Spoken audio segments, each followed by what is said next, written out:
Hey guys, tonight's story starts with a chill breeze, a sky painted in smoke and dawn, and the slow, creeping truth that you've fallen out of your own century. There are no roads, no fences, just endless wilderness breathing in rhythm with you. Somewhere in the distance, a campfire crackles, voices murmur in a language you've never heard, and a wolf howls like it's announcing you to the world. This isn't survival. Not yet.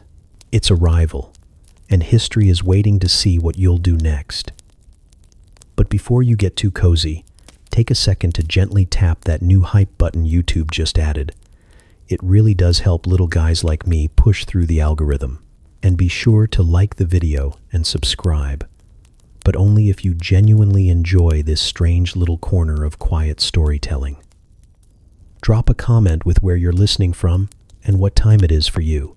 It's strangely comforting to know who else is drifting off with us around the world. Now, get comfortable, let the day melt away, and we'll drift back together into the quiet corners of the past. You wake up with the distinct impression that the earth has opinions about you. The moss beneath your cheek is damp and oddly smug, and the trees overhead lean inward like a crowd that's just been told a secret at your expense. Light filters through the canopy in shy fragments, strips of gold tangled with dust and leaves, and somewhere nearby a bird laughs in a tone that doesn't feel friendly. You sit up too fast and immediately discover gravity still works, which feels both comforting and rude. Your clothes are soaked in dew, your shoes, whatever's left of them, look like they lost a fight with a raccoon, and your first breath tastes like wood smoke and panic. There's a sound, a low rhythmic hum, like the forest itself is breathing. You listen for traffic, for engines, for anything human, and find only the argument of cicadas. You call out, "Hello?" which the trees consider, then answer with a falling branch. It misses by a polite distance. You take that as a no. Standing is a negotiation. Your legs are made of half sleep and protest, but they cooperate eventually. Every direction looks the same, endless green stitched together with fog. The air smells thick, sweet, ancient, like it remembers what you did last century. You pat your pockets, find nothing but lint and misplaced optimism. No phone, no wallet, not even a crumb of civilization. Just you, a shirt that might once have been blue, and a pair of damp socks plotting your demise. You pick a direction at random, because indecision won't get you fed. The ground squelches beneath your feet like it's laughing quietly, and each step sends up the scent of wet earth and decaying leaves. Somewhere in the distance, a woodpecker starts drilling with the enthusiasm of a drunk percussionist. The sound echoes through the forest, joined by the whisper of wind and the creak of branches. It's not silent here, but it's the kind of noise that reminds you you're very small and very edible. You pass a fallen tree coated in mushrooms that look suspiciously like bread rolls left out too long. A beetle the size of your thumb crawls across your hand, and for a brief moment you consider naming it, then decide you're not emotionally ready for that kind of attachment. The sun is climbing higher now, spilling light through gaps in the trees, and for the first time, you see how impossibly green everything is. Not the neat park kind of green, but the wild, feral sort that looks like it would bite if you touched it wrong. Your stomach growls, a sound so loud it startles a nearby squirrel into dropping its lunch. You eye the nut it leaves behind, but decide dignity, thin as it is, still matters. A patch of ferns brushes your legs as you walk, soft and damp and strangely warm, like the forest is taking inventory. Every step feels watched. Every breath feels borrowed. You find a stream, narrow and fast, curling through the trees with silver laughter. You kneel beside it, dip your hands into the water, and it bites back with cold so sharp it shocks your bones awake. The reflection that stares back at you doesn't look entirely like you remember. Hair matted, eyes too wide, skin painted in dirt and confusion. You drink anyway, because the alternative is thirst, and you've already made enough poor life choices for one morning. The water is clean, pure, and tastes faintly of something you can't name, like time before soap existed. Something moves across the water, just a ripple at first, then a shadow gliding beneath the surface. You freeze, heart thudding. The shape vanishes. A fish, you tell yourself. Hopefully a fish. Possibly not a fish. Either way, you decide not to put your hands back in. You follow the stream for a while, because moving feels safer than thinking. Birds call from somewhere high above, their songs strange, layered, complicated. One of them sounds like it's mocking you. You imagine it perched up there, telling its friends about the weird human who can't tell north from nonsense. You stumble on a root, nearly faceplant into a patch of ferns, and mutter something that would make the bird blush if it spoke English. When you finally stop, the forest sighs. That's the only way to describe it. A long, low exhale, like it's acknowledging your presence at last. The air cools slightly, and the light shifts to gold again. You don't know if that means it's morning or evening, or if the trees simply decided you've had enough for one day. You sit on a mossy rock, listening to the slow pulse of life all around you, the rustle, the hiss, the hum, and realize how utterly, profoundly far from everything you've ever known you are. For a moment, there's peace. A strange, quiet kind of peace that settles somewhere behind your ribs. You could almost believe the forest approves of you now, or at least tolerates you. Then something howls in the distance, long, low, and close enough to make your heartbeat trip over itself. The peace collapses immediately. You stand, glance in every direction again, and pick the one that looks least likely to eat you. The forest watches, amused. The trees whisper to each other in creaks and sighs. Somewhere, another branch falls. It misses again, but closer this time. You decide to take the hint. The sound of rushing water finds you before you find it. It's not the polite babble of a park stream or the decorative trickle of a backyard fountain. This is a full-throated, ancient roar, the kind of water that sounds like it's been making decisions long before you existed. You push through the undergrowth, branches slapping your face with leafy disapproval. And there it is, a river so wide and alive it looks like it's moving with purpose. Mist hangs over it in thin ghosts, and sunlight flickers across its surface like the world's most dangerous invitation. You crouch by the bank, already half in love with it, and then, because balance is an illusion, you slip. One boot gives out. Your center of gravity stages a coup, and you fall straight into the river with the grace of a brick. The water greets you instantly and aggressively. It's shockingly cold, biting through fabric and skin, and it doesn't flow around you so much as through you. You flail, kick, gasp, and manage to swallow a mouthful that tastes of stone, ice, and consequences. The current drags you a few feet before deciding you're not worth the effort and spits you onto a gravel bar like a poorly reviewed meal. You lie there for a moment, coughing, soaked, and contemplating your life choices. The river churns beside you, utterly unimpressed. You could swear it sighs. A fish surfaces, large and golden, blinking up at you with the blank, superior gaze of something that's never once paid rent. It stares long enough for you to feel judged, then flicks its tail and vanishes, leaving ripples that somehow feel sarcastic. The sun presses heat into your shoulders as you wring out your shirt, which now smells faintly of algae and humiliation.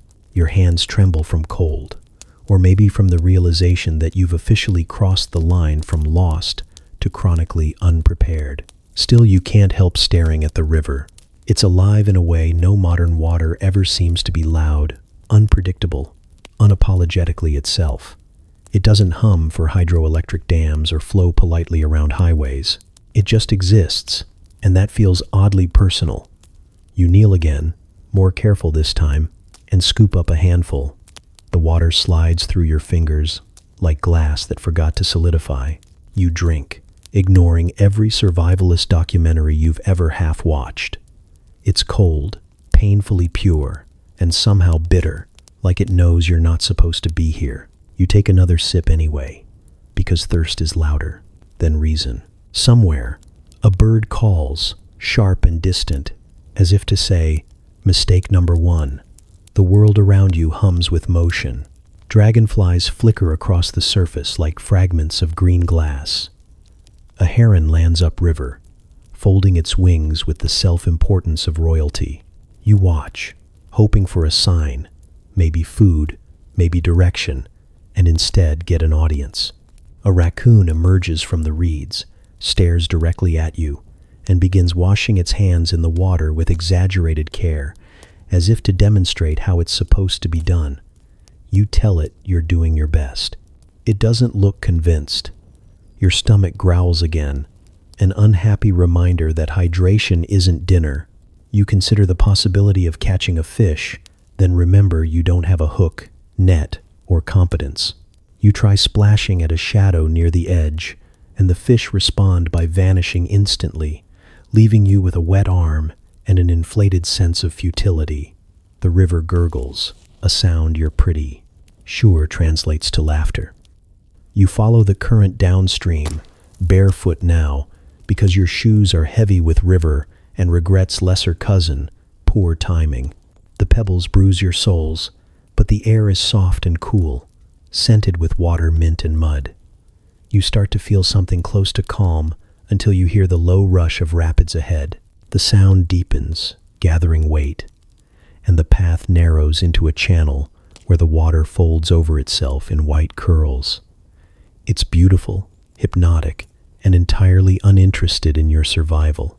You crouch at the edge, mesmerized, until you notice footprints bare, human, pressed into damp sand near the bank. They're fresh. You look around, pulse climbing, but the forest holds its breath. No voices, no movement, just the sound of the river dragging its own secrets away. You touch one of the prints, half hoping it's your imagination, but the shape is too large, the stride too sure. Someone else has been here. Recently, the sky darkens, slightly, clouds drifting in like slow spectators. You decide you've collected enough existential dread for one afternoon and move back toward the calmer water. The river shifts its tone as you go, the current whispering rather than roaring, like it's commenting under its breath. You ignore it, though the hair on your arms stands on end. When you finally stop, you sit on a flat rock that juts into the stream. The water slides past, constant and steady, and for a moment, you feel its rhythm align with your own breathing. You could almost call it peaceful, if not for the faint ripple that moves upstream instead of down, vanishing before you can focus on it. You tell yourself it's a trick of light. The river doesn't respond, but you get the feeling it disagrees. The scent finds you before you see anything thin and sharp, curling between the trees like a rumor. It's smoke, real smoke, not the ghost of a campfire or the phantom of burnt toast. This is deliberate, controlled. It smells like charred wood, faint sweetness, and the promise of company or disaster. You freeze for a moment, your brain doing that math it always does in bad ideas, curiosity times hunger divided by self-preservation. The result, as always, is movement. You start walking toward it. The forest changes as you go. The hum of insects softens, replaced by the distant snap of twigs and something else, human rhythm.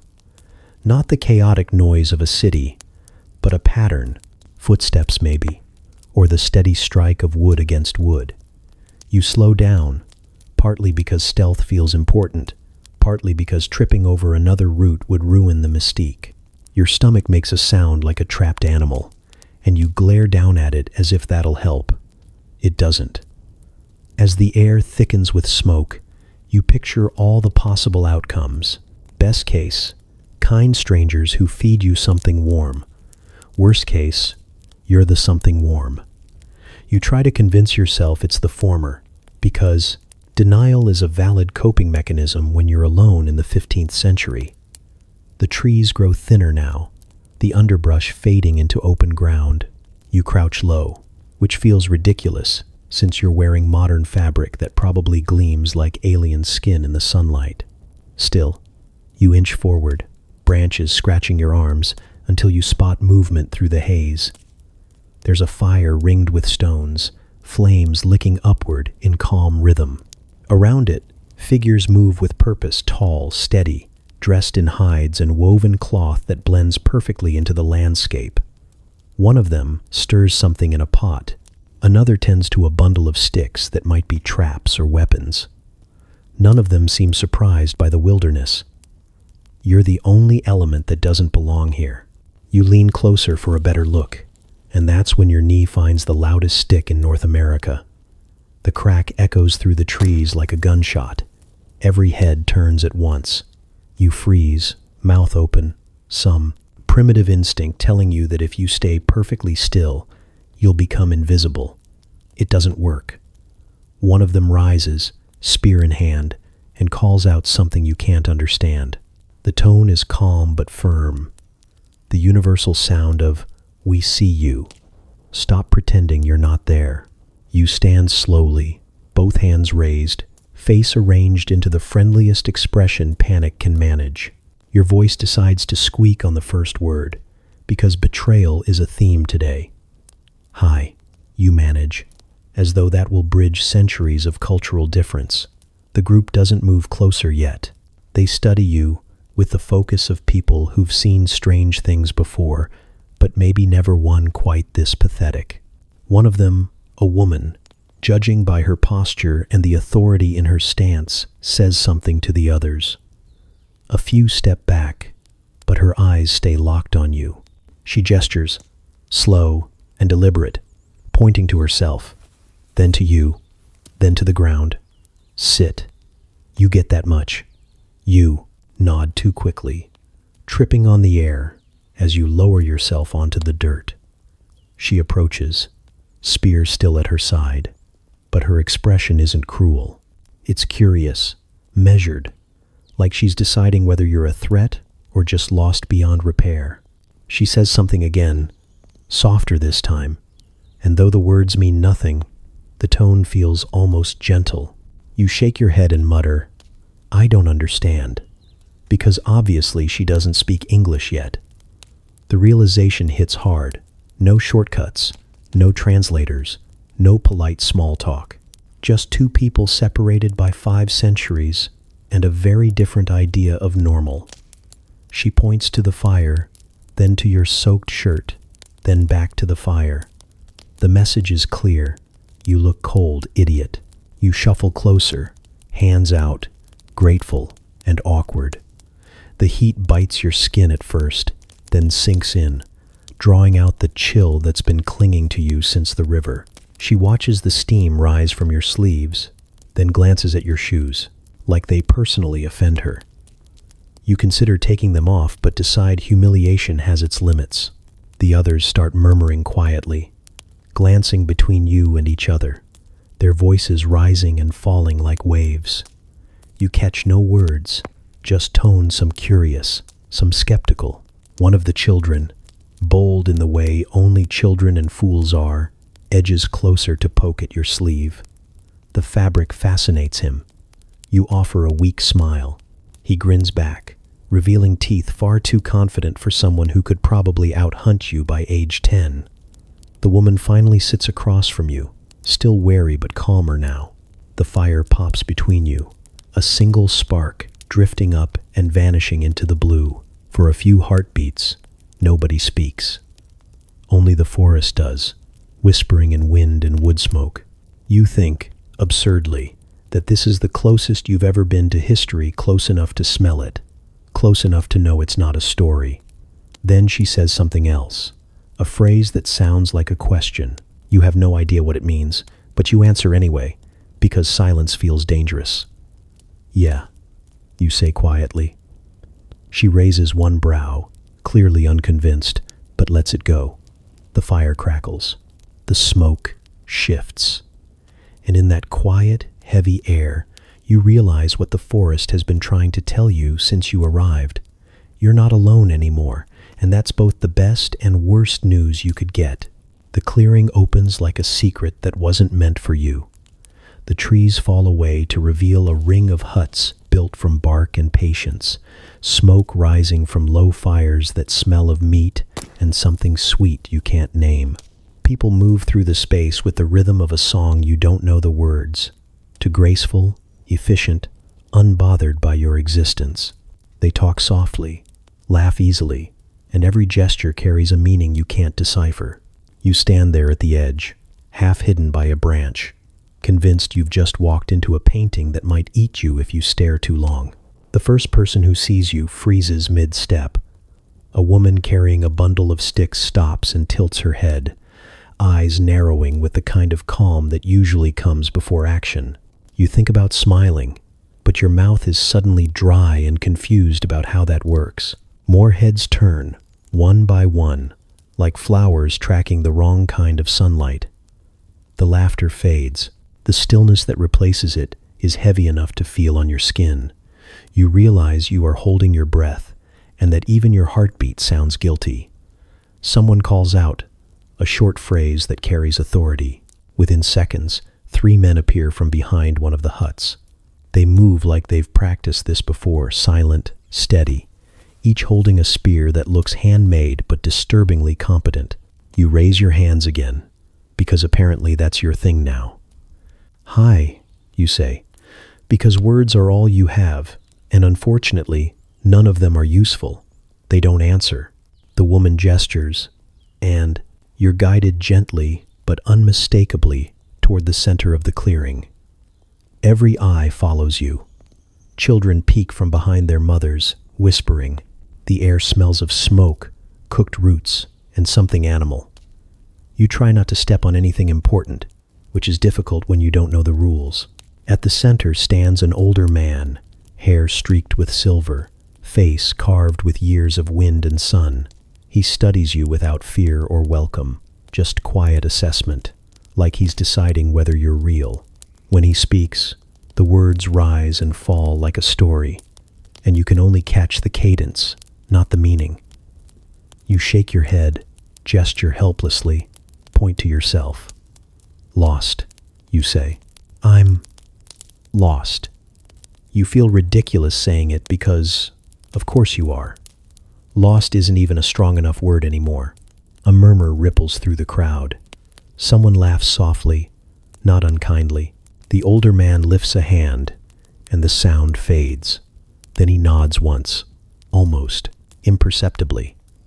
You don't know what it means, but a woman steps forward and offers you a bowl made from hollowed wood.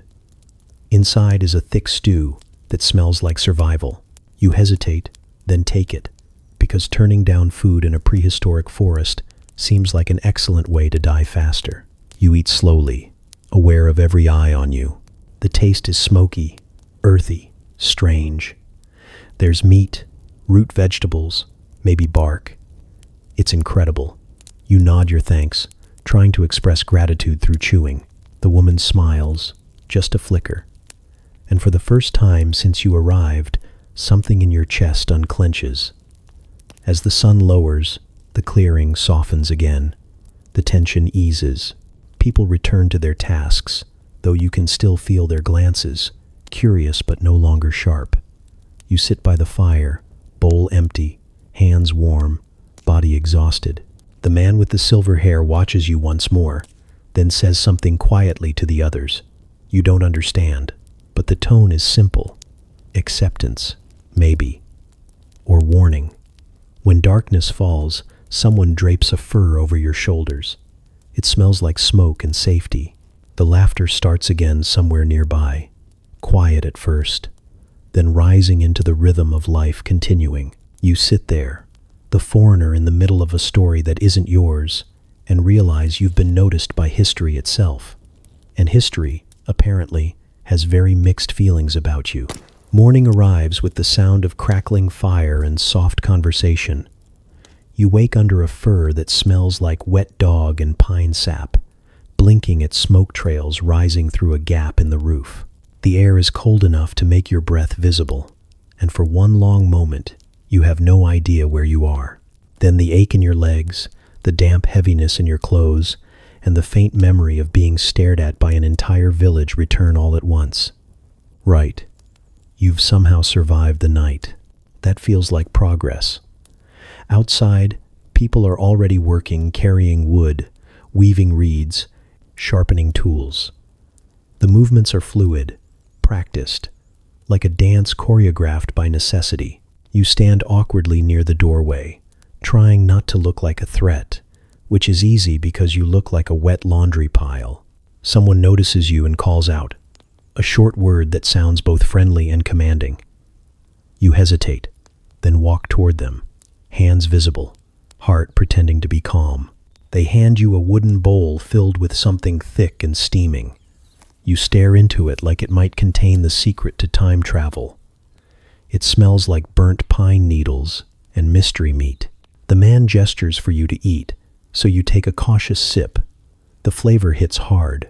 Smoke, dirt, salt, and something faintly sweet that could be honey or hallucination. You nod, forcing a smile, trying not to look like you just swallowed campfire. He watches you for a beat, then grins. The people nearby laugh, and you realize the food wasn't dangerous. You were the entertainment. The day unfolds in small gestures. Someone hands you a stick and points to a pile of wood. You assume they want firewood and begin hacking at a log with the energy of someone desperate to belong. The stick breaks. They all watch in silence for a moment before one woman sighs, takes the tool from your hands, and shows you how it's actually done. The rhythm is patient and deliberate, the motion a mix of strength and balance. You try again, badly. She doesn't scold, only smirks, then nods as if saying, close enough. You learn by imitation, mimicking the motions of gathering, stacking, and not dying. When someone laughs, it's not cruel anymore. It's acknowledgement, the kind you give a child, taking its first step without falling on its face. You catch a few words here and there, tones that mean yes, no, or maybe stop before you break another thing. Communication is slow but not impossible. They gesture, you nod. They demonstrate, you copy. Trust, apparently, is a muscle that grows from repetition. Later, when the light fades, you sit near the fire again. The smell of cooking fills the air, rich and warm, and someone places a smaller bowl in your hands. This one tastes better meat, herbs, something roasted until it remembers being edible. You eat carefully this time, trying to match their pace, not wanting to seem greedy. When you glance up, you notice the woman who taught you to split wood watching from across the flames.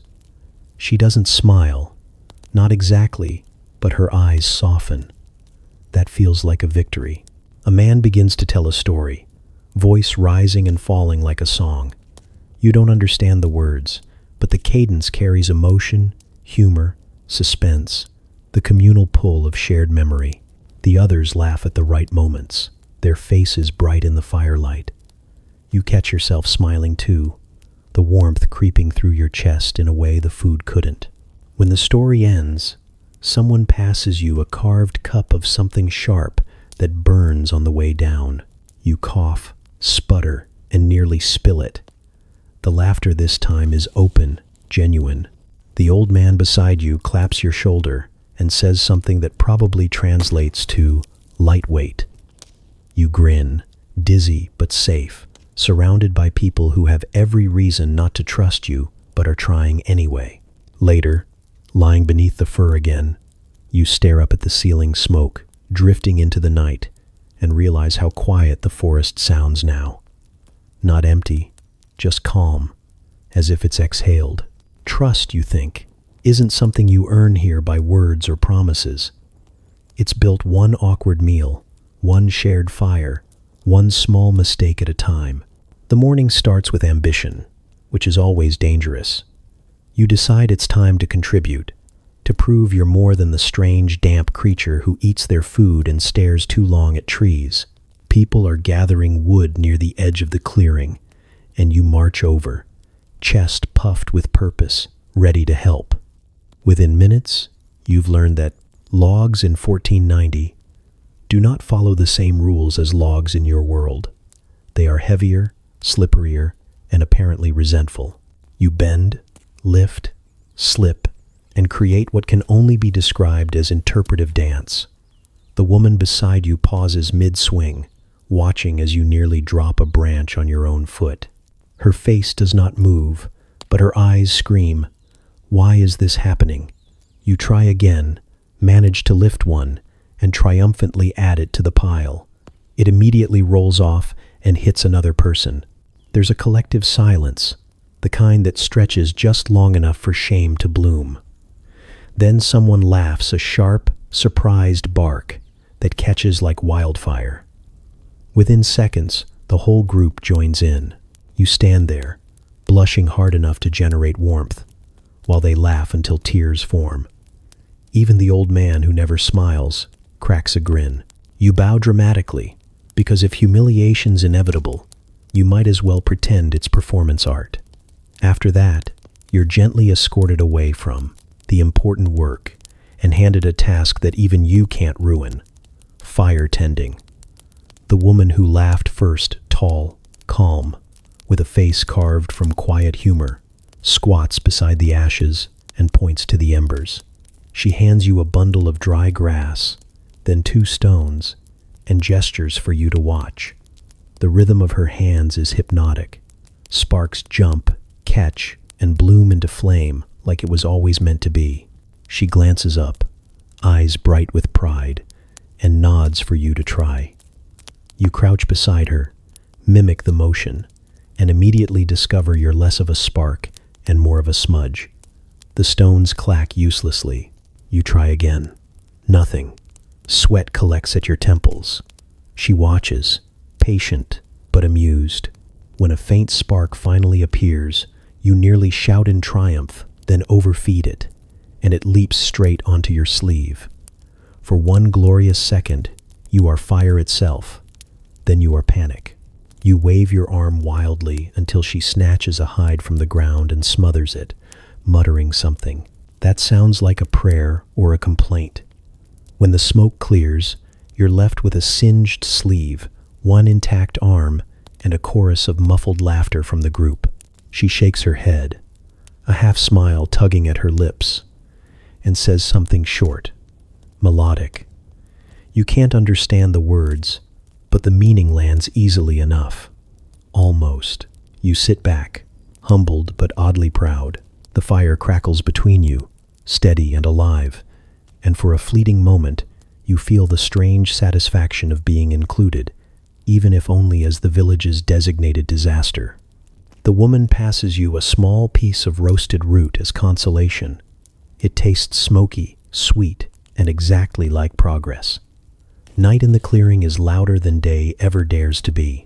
The trees creak and whisper like old neighbors sharing gossip. Insects drone in waves that seem to pulse with your heartbeat. And somewhere out in the dark, something hoots, growls, and then apparently reconsiders its life choices. You lie under furs that smell of smoke and animal, trying not to move, not to breathe, because every sound you make feels like a declaration of vulnerability. The stars overhead are sharp and infinite, so many they seem to hum. You stare at them until your eyes blur, and you start to imagine the sky blinking back. Around the central fire, a handful of people remain awake, silhouettes shifting against the orange glow. Their voices rise and fall in low murmurs, blending with the forest until it's impossible to tell which sounds belong to humans and which belong to the world itself. You roll onto your side, watching them through half-closed eyes. One man gestures animatedly, his hands carving shapes in the air, while others listen, still and attentive. It's storytelling old, real storytelling, the kind that needs no page, no screen, just breath and belief. The woman who taught you fire sits near the flames, her face lit gold in shadow. She doesn't look at you, but somehow you feel included, folded into the edges of their circle. The storyteller's voice deepens, pulling even the wind into silence. You don't understand the words, but you understand tone, awe, fear, laughter that comes from knowing something you probably shouldn't. The story bends and twists through emotion, and when the man gestures to the moon, rising pale and full above the trees, you catch the thread. It's about a spirit, a trickster, or a thief who steals the moon to keep the night for himself. You picture it. Some cosmic magpie, pocketing the light because it likes the way shadows feel. The others lean closer, caught between terror and delight, and you find yourself doing the same. The man's voice softens, his hands describing circles, and the flames seem to answer, flickering higher, as if the story itself is feeding them. You're aware of your own heartbeat now, steady and slow, syncing with the rhythm of the tale. Then he stops suddenly, letting the silence stretch just long enough for the forest to breathe again. You don't need a translation to know that's the end. The tension breaks with laughter, warm and relieved, like everyone has escaped the story's grasp together. You exhale without realizing you'd been holding it. Someone tosses another branch onto the fire, and the sparks leap upward, colliding with the stars. The woman catches your eye for the first time that night and says something in a soft, teasing tone. You shrug helplessly, muttering, "No clue what you said, but I'm going to assume it's kind." She smirks, then points to the sky. You follow her gaze. The moon hangs bright and whole, untouched by spirits or thieves. She nods once, satisfied, and turns back to the flames. You whisper, "Yes, still there," to no one in particular. The hours slide past in warmth and rhythm. Someone hums a tune low, haunting, built from notes that feel older than any instrument. It drifts through the clearing like a lullaby meant for the earth itself. Children sleep beside their mothers, their small faces twitching with dreams. The fire pops, releasing a spiral of smoke that carries the scent of sap and cedar. You realize how long it's been since you've felt this kind of quiet, the kind that isn't absence but presence. It's the hum of belonging, fragile but real. When the circle thins and people retreat into their shelters, you stay awake, watching the last embers fade. The forest doesn't sleep, it shifts. Frogs sing from the river, something rustles in the brush, and a night breeze ghosts across your face. You pull the fur tighter around your shoulders and listen. Every sound has a purpose. Every movement feels deliberate. The night isn't empty, it's full, overflowing with life that has no reason to care about you, yet somehow allows your existence. You think about the story again, about the spirit who tried to steal the moon. You wonder if maybe it wasn't theft at all, maybe it was loneliness, a desire to hold on to something bright in the dark. You close your eyes, the thought lingering like the aftertaste of smoke. Somewhere far away, a wolf howls, long and low, and the sound threads through the trees like a reminder that the world is awake and watching. You lie still, listening until the howl fades into nothing, until the fire sighs its last ember into blackness. The forest hums, the moon stays where it belongs, and slowly the noise becomes a kind of peace you didn't know you could feel. The morning starts with chaos disguised as organization. People are trading things: baskets for flint, hides for dried meat, bones for something shiny that might be currency or just decoration. It's hard to tell where the economy ends and the gossip begins. You stand at the edge of it all, empty-handed and painfully aware that your net worth currently consists of pocket lint and misplaced confidence.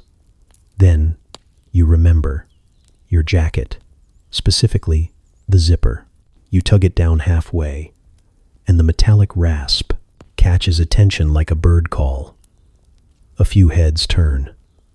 One man frowns, intrigued but suspicious, as if you've just produced witchcraft from polyester. You demonstrate again, slower this time, sliding the teeth together and apart. The group leans in, murmuring. Someone reaches out and touches it, hesitates, then slides it up and down with the reverence usually reserved for sacred relics. You try to explain it's just a zipper, but language barriers make "just" hard to translate. A woman offers you a string of beads in exchange, carved bone, smooth from use. You hesitate, unsure whether that's fair, but she's already pushing it into your hand. The trade is done. You've officially entered the barter system armed with the power of mediocre fashion. Feeling bold, you dig through your pockets and find a single button, chipped and useless to you, but apparently gold-tier novelty here. They gather around again, examining it like it might hatch. The man with the flint blade inspects the holes, muttering something that probably means magic pebble with eyes. You shrug and let him have it. In return, he gives you a small fish hook carved from bone and a look that says, "Let's see what you can do." That's how you find yourself by the river again, knee-deep in cold water, holding a stick that barely qualifies as a fishing rod. The woman who laughed at your fire-making attempts is with you, demonstrating the proper way to cast. She's graceful, precise, efficient. You are none of those things. Your line tangles itself mid-air and lands in the reeds behind you. She doesn't laugh, but her silence is very loud. You untangle the mess, try again, and manage to splash enough to scare away anything with gills within a 5-mile radius. She adjusts your stance, moving your hands with quick, sure gestures. Her touch is firm but patient, and you feel like a child being taught how to exist. When the line finally hits the water properly, you almost cheer, but she hushes you instantly. Patience, apparently, is a key ingredient.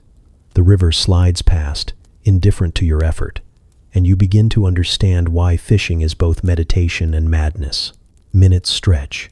Your shoulders ache. You imagine the fish watching from below, laughing in bubbles. Then there's a tug, sharp and unexpected. You freeze, heart skipping. The woman says something urgent, motioning for you to pull. You do. Too hard. The line snaps, the hook vanishes, and you nearly fall backward into the current. She exhales through her nose, not quite disappointed, more like she's just witnessed an impressive display of statistical unluckiness. Still, she wades over, places another hook in your palm, and mimics the motion again. You follow, slower this time, gentler. When the next fish bites, you let her guide your hands. Together, you pull it from the water, a small silver creature thrashing against gravity. For a moment, it's alive in your hands, wet and perfect. She grins, teeth flashing in triumph, and says something that sounds approving. You can't stop smiling, ridiculous and proud. The fish ends up cooked over the fire that evening, split in half, shared between you. It tastes mostly like smoke and bone, but the pride adds flavor. Around you, people talk, laugh, trade stories you can't follow but somehow feel part of. The woman nudges your shoulder, points at your empty pockets, and raises an eyebrow. You shrug and mime zipping air. She laughs, shaking her head. You've run out of trinkets, out of modern proof that you belong to another world. But tonight, sitting by the fire with ash on your skin and salt on your tongue, you realize you don't need them anymore. The trade was fair. They got curiosity, and you got something better. A small, shining piece of belonging, caught like a fish, and just as hard-earned. Sleep comes slow, like it's negotiating. You lie on your back, staring at the roof of the hut, tracing the faint seams of smoke stains that look almost deliberate, like constellations made by accident. The air smells of char and pine, and whatever passed for dinner, fat sizzling over fire, still lingering in the walls. It's comforting, in the way exhaustion makes everything softer. You drift somewhere between waking and not, and the forest seeps into your dreams without asking permission. You dream in scents instead of pictures. The acrid sweetness of sap, the musk of fir, the heavy, smoky breath of something watching just beyond the firelight. It's strange, vivid, so real you could taste it. You wake once to find the fire still glowing, orange veins running through ash, and the low hum of someone snoring nearby. When you close your eyes again, you fall straight back into the same smell, a mix of wet bark and the faint iron edge of blood. Your brain, apparently, has decided smell is the new visual language. By morning, you're groggy but restless. The air outside is sharp with frost and cooking smoke. You find the storyteller near the fire pit, shaping thin sheets of birch bark into something that looks like both art and function. His face is carved with lines that look like laughter had to fight its way in, but eventually won. You try to describe your dreams through gestures, pantomiming, sniffing the air like a deranged bloodhound. He watches with a patient half-smile, nodding as though this sort of conversation is a perfectly normal start to the day. When you mime smoke and point upward, he seems to understand. He taps his chest, then his forehead, and says a word that might mean vision or possibly sinus problem. You can't be sure. Still, he motions for you to sit. A few others gather, drawn by curiosity or boredom, and he begins to speak in a tone both serious and amused. You catch none of the language, but his gestures fill in the blanks, dreams rising from the fire, spirits traveling in scent, meanings hiding where words can't reach. He listens to you, describe more, or at least the noises you make trying to, then tilts his head and grins. The crowd chuckles, and you know instantly that whatever he said about you was funny. Someone pats your shoulder. Another covers their mouth to hide laughter. You ask, "What did he say?" Even though you know no one will answer in English. The woman who taught you fire leans in and, after a long pause, attempts to translate.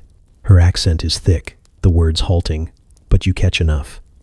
"You trip often," she says, fighting a smile, "but rise, strangely." The laughter erupts again, but it's not cruel. It's warm, shared, affectionate in its absurdity.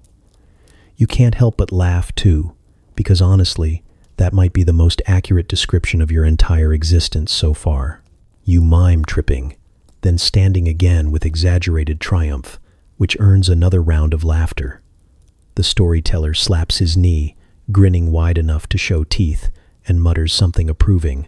When the crowd disperses, he hands you one of the birch bark sheets. It's marked with tiny symbols burned into the surface, loops, lines, and circles that might mean something or nothing at all. He taps his temple again, then the bark, then gestures toward the sky. You think it's a message. Remember what you dream, even if it smells weird. Later, you sit by the river with the bark in your lap, tracing the edges where the flame had kissed it.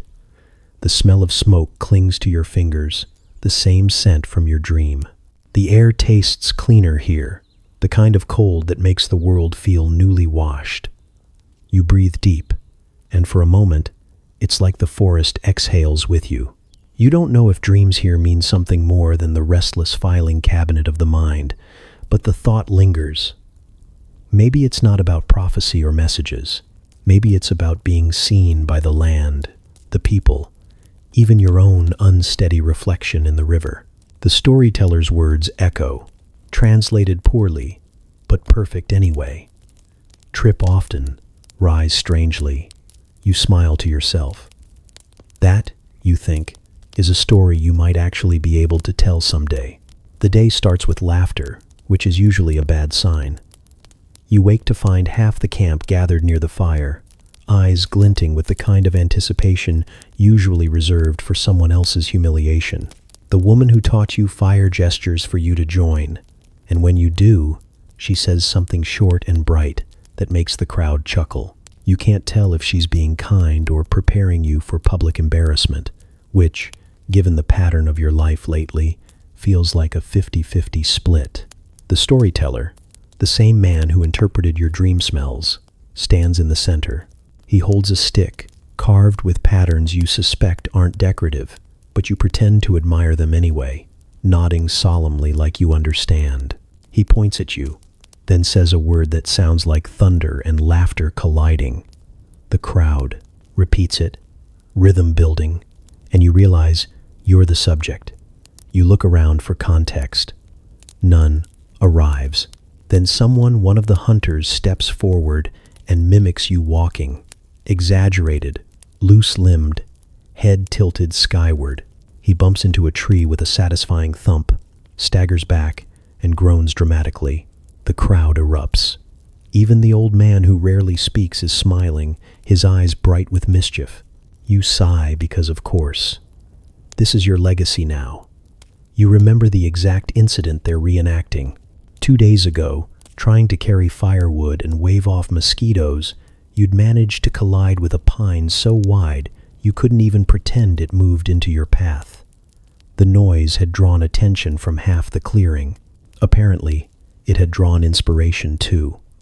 The storyteller raises his voice, still smiling, and speaks again, this time slower, deliberate. You catch the rhythm ceremonial, maybe even sacred, though the content sounds suspiciously like comedy. He motions for silence, then points at you with the carved stick. The crowd watches, expectant. You try to look dignified, but dignity is hard when you're the punchline. He says the word again, the one they've been chanting, and taps your chest with the stick. The air shifts. The laughter softens into approval. Even through the haze of confusion, you feel the meaning settle in. This isn't mockery, it's initiation. A name, born from your own ridiculousness, given in the same spirit, they share everything else with honesty and warmth. You repeat the sound carefully, clumsily, which triggers another ripple of laughter, but it's friendlier now. You say it again, louder, and they cheer. The woman grins, pats your shoulder, and says the translation in halting English, walks into trees. You can't help it, you laugh until your ribs ache. Somehow, it fits perfectly. They paint a small mark on your forearm with ash and water, a dark smudge that dries into the faint shape of a branch. It's a sign, they explain through gesture, of joining, of belonging. You nod, humbled, amused, slightly bruised. As the crowd disperses, you catch your reflection in a pool of water near the edge of camp. You look wild, strange, and impossibly alive. The name echoes in your mind, funny, flawed, entirely yours. You whisper it once under your breath and smile, because somehow walking into trees feels like progress. You wake to a sky that looks half-finished clouds painted in uneven strokes, light bleeding between them like the world's still deciding what mood it's in. The air feels heavy with the kind of damp that predicts trouble, or at least discomfort. You're sent out with a young hunter whose name you can't pronounce, though you've mentally labeled him Doesn't Blink. He carries a bow with the confidence of someone who's never missed, and you carry a basket with the confidence of someone who's never successfully completed a task without breaking something. The odds seem even. He gestures toward the tree line and says a string of words that sound purposeful. You nod, pretending to understand, and follow him into the forest. The world closes around you, branches knit overhead, shadows move like liquid. You've grown used to the noise of this place, but today it's quiet in a way that doesn't feel polite. Your companion walks ahead without a sound. You, meanwhile, step on every twig within a 50-foot radius. You reach a small clearing filled with green leaves, stems, the faint shimmer of dew still clinging to them. The hunter crouches, points to a cluster of plants, and motions for you to pick. You do, clumsily, but with enthusiasm, filling the basket while pretending you know what any of these are for. He glances up occasionally, expression unreadable, which you've decided means mild tolerance. The sun peeks through the branches, thin but warm, and for a brief moment, you let yourself think, maybe this is going well. Then the forest changes temperature. The air shifts, heavier, colder. Birds stop their endless commentary. The hunter stiffens, every muscle coiled, his hand going to the bow before you even understand why. That's when you hear it, a low growl, long and deliberate, like thunder's smaller, angrier cousin. At the edge of the clearing stands a wolf. It's larger than you expect, larger than most things should be, fur mottled gray and white, eyes the color of old coins. It watches you both, unhurried, perfectly aware of its position in the food chain. The hunter raises his bow, slow, steady, waiting for something. You hold your breath, because exhaling suddenly feels like an act of aggression. You try to whisper, "It's just curious, right?" But your voice cracks, betraying your optimism. The wolf takes a step forward, paws silent against the moss, and your mind begins cataloging every poor life choice that led to this moment. You glance at the hunter, who hasn't moved. His calm is both impressive and infuriating. The wolf snarls softly, the sound vibrating through the air, through you, through the realization that you are not equipped for this century. Then, just as quickly, it stops. The animal tilts its head, ears twitching toward some distant sound you can't hear. After another beat, it turns and melts back into the trees, silent as smoke. The forest exhales with it. You don't, not for several seconds. When you finally do, it's an ugly, shaky gasp that makes the hunter glance back at you, amused. He lowers his bow, says something short. Probably, "You can breathe now." You laugh, too loud, because humor is the only shield you have left. "Tell him I blinked," you mutter to no one in particular. He smiles a small, rare thing and taps his chest, then yours, then gestures toward the trees where the wolf disappeared. You think he's saying something like, "We walk their paths now." It feels almost poetic until you trip over a root and drop half the herbs. The smile turns into a full grin. On the way back, the sky finally decides to rain, slow and cold at first, then steadier. You both keep walking, drenched and silent, until the village lights appear through the trees. Your heart still beats too fast, your clothes cling, and your brain replays the sound of that growl in endless loops. But beneath the leftover fear, there's something else, something wild and electric humming in your bones. Maybe it's adrenaline, or maybe it's the forest, teaching you in its own brutal way what belonging really costs. Night comes slowly, as if the world is catching its breath. The last scraps of sunset fade behind the tree line, leaving the sky to build itself from scratch, first deep blue, then black velvet stitched with pinholes of light. The air hums with that familiar rhythm of crickets and fire crackle, but everything feels sharper, like the darkness itself is paying attention.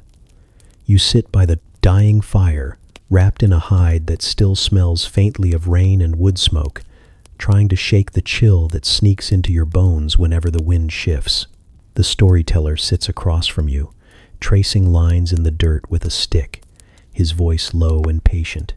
He's teaching you about the stars, not in the way you learned back home, with constellations named after Greek drama and misplaced hubris, but the way they tell it here, stories you can't find in any telescope or textbook. The stars aren't pictures, he says through gestures and broken words, but memories, light that remembers where it came from.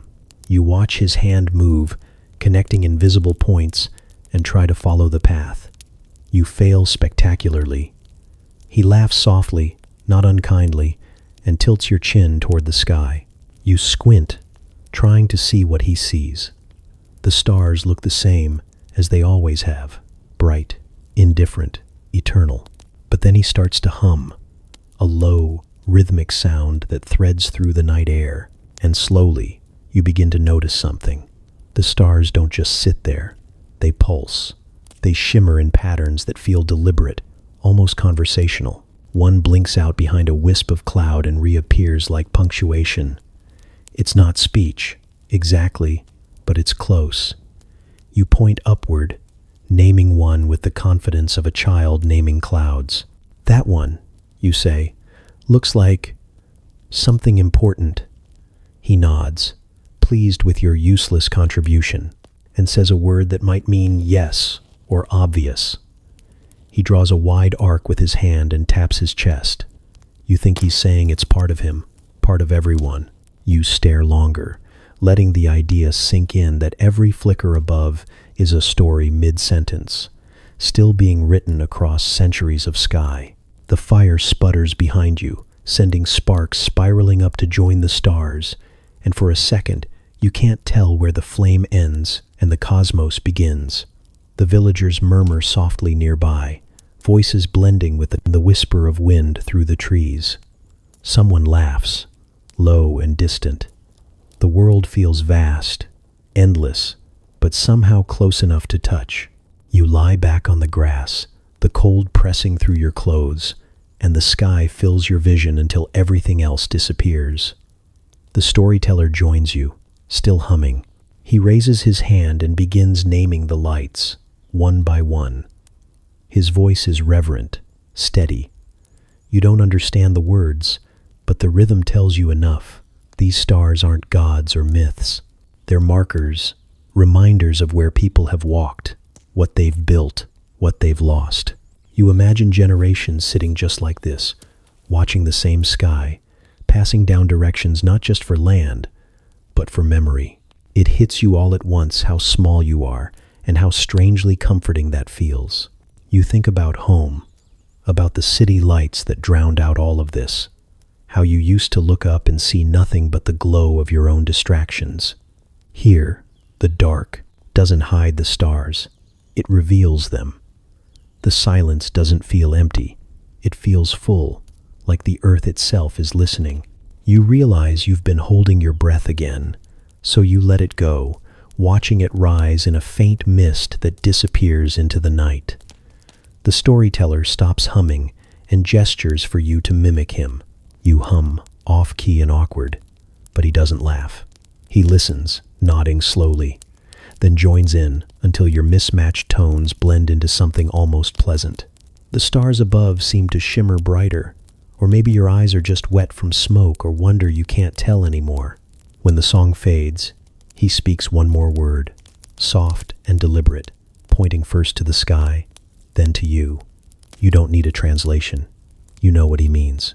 The stars are rules, yes, but not the kind that confine.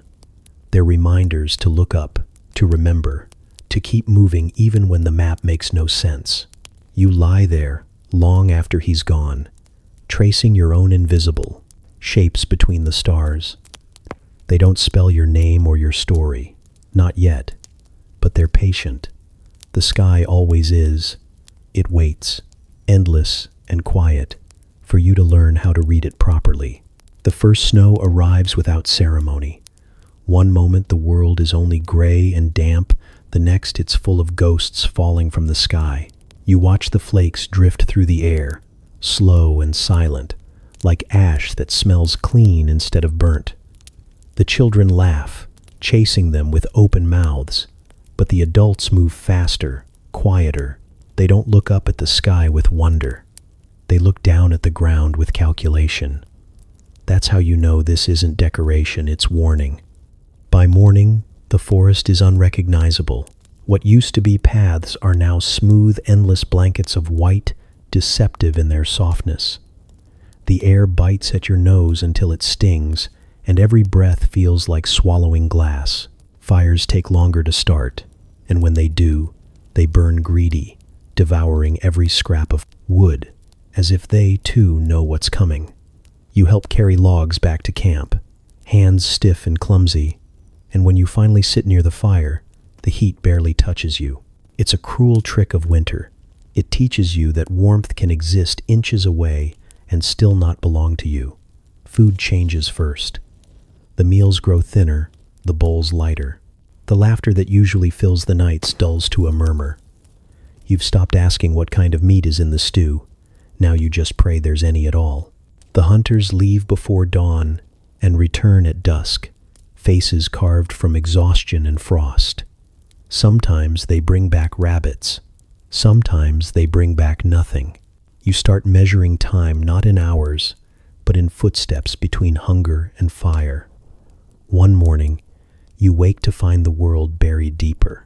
Snow crawls over everything like it's trying to claim it back. The cold has a sound now, a high, constant hum that fills your ears until thought itself feels frozen. The woman who once taught you fire tosses a fur at your chest and points toward the woods. You follow, half because she's your closest thing to a friend, and half because staying still feels dangerous. You walk and walk. The snow creaks underfoot, rhythm steady as a heartbeat.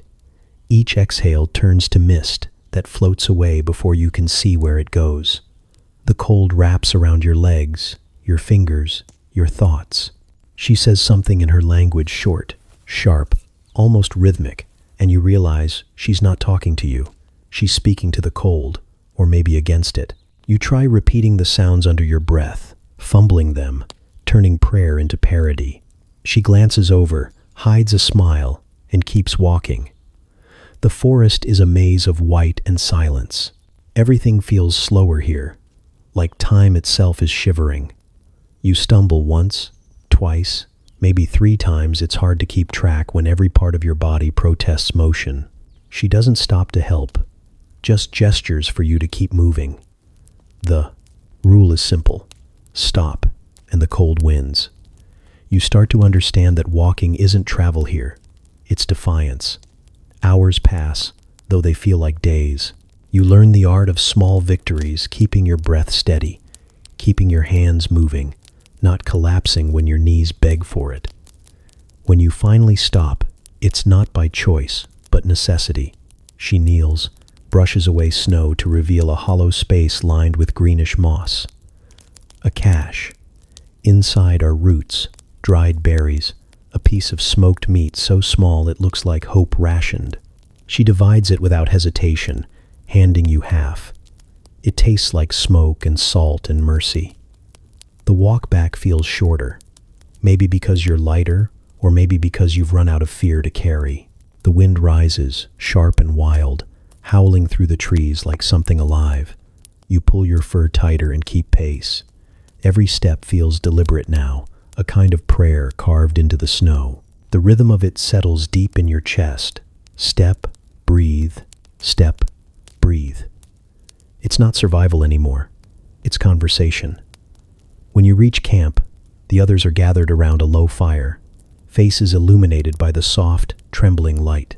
The storyteller looks up, says something that makes them laugh quietly, even now, even in this. You drop beside the fire, steam rising from your clothes, and the warmth finally reaches you, not just the heat, but the shared silence, the pulse of life stubbornly refusing to stop. Later, lying beneath the firs, you listen to the wind battering the walls. It sounds like it's trying to get in. You close your eyes and whisper the strange words the woman spoke, half remembered, half invented. The cold presses close, but doesn't cross the threshold. You're learning the rhythm now, the rules of the sky, the patience of fire, the stubbornness of walking. You don't know if it's prayer or survival. Maybe they're the same thing. The day begins in silence. Even the forest seems to have forgotten how to make sound. Snow stretches unbroken in every direction, gleaming too brightly to be trusted. You walk carefully, each step a negotiation between balance and dignity, the kind of truce you know you'll lose eventually. The cold bites at your ears and crawls up your sleeves despite every layer of fur and willpower. Breath comes out in white bursts that hang in the air longer than they should, as if reluctant to leave you behind. The woman walks ahead, her steps light, her path deliberate. You follow, trying not to step exactly where she does, but always ending up doing it anyway. She doesn't look back often, just enough to make sure you're still alive and not an oddly shaped pile of snow. The river you've been following all season has hardened now, locked beneath a glassy shell that creaks and groans like it's thinking about breaking just to see what would happen. You stick close to the bank, where reeds poke through the ice like the last stubborn thoughts of summer. You're collecting water, or trying to, when you notice something beneath the frozen surface.